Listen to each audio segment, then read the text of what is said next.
ഞാനിപ്പോൾ last year ആണ് കേട്ടോ ഒരു ഹെയർ സ്റ്റൈലിംഗ് വീഡിയോ ചെയ്തത്.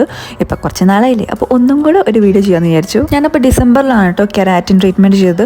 ഇപ്പോൾ ആക്ച്വലി 3 months ആയിട്ടുള്ളൂ. ബട്ട് എൻ്റെ ഹെയർ റൂട്ട്സ് ഒക്കെ ഭയങ്കര കേളിയായി. ആക്ച്വലി 3 months ഒന്നും ആവേണ്ടി വന്നില്ല. ഒരു 1 month ആവാനായപ്പോൾ തന്നെ ഞാൻ എൻ്റെ ഹെയർ മാനേജ് ചെയ്യാൻ പാടുപെടാൻ തുടങ്ങി. എനിക്ക് ആക്ച്വലി നല്ല കേളി ഹെയർ ആണ് കേട്ടോ. ഇതിപ്പോൾ കെരാറ്റിൻ ചെയ്തത് കൊണ്ട് എനിക്കിനി ഹീറ്റൊന്നും ഹെയറിൽ യൂസ് ചെയ്യേണ്ട, ഒന്നും ചെയ്യാണ്ട് തന്നെ ഹെയർ ഇങ്ങനെ നല്ല അടിപൊളിയായിട്ട് കിടക്കും. അങ്ങനെയൊന്നും അല്ല എൻ്റെ ഹെയർ കേട്ടോ. ഞാൻ കെരാറ്റിൻ ചെയ്ത് കഴിഞ്ഞ് നെക്സ്റ്റ് ഹെയർ വാഷ് തൊട്ടേ ഞാൻ ഹെയറിൽ ഹീറ്റ് കൊടുക്കാൻ തുടങ്ങി കേട്ടോ. എൻ്റെ ഹെയർ അല്ലാണ്ട് ഒതുങ്ങി നിൽക്കില്ല. കെരാറ്റിൻ കൊണ്ടൊന്നും എൻ്റെ ഹെയർ ഒതുങ്ങി നിൽക്കാറില്ല. ഇതുപോലെ ഒരു ഹെയർ സ്റ്റൈലിംഗ് വീഡിയോ ഞാൻ ലാസ്റ്റ് ഇട്ടപ്പോൾ എനിക്ക് അന്ന് കുറേ കമൻസ് വന്നിരുന്നു, ഇതൊന്നും ഹെയറിന് നല്ലതല്ല, ഹെയർ ഡാമേജ് ആക്കും, അങ്ങനെ അങ്ങനെയൊക്കെ. ശരിക്കും പറഞ്ഞാണ് ഹെയറിന് ഇത്ര ഹീറ്റ് കൊടുക്കുന്നത് നല്ലതല്ല.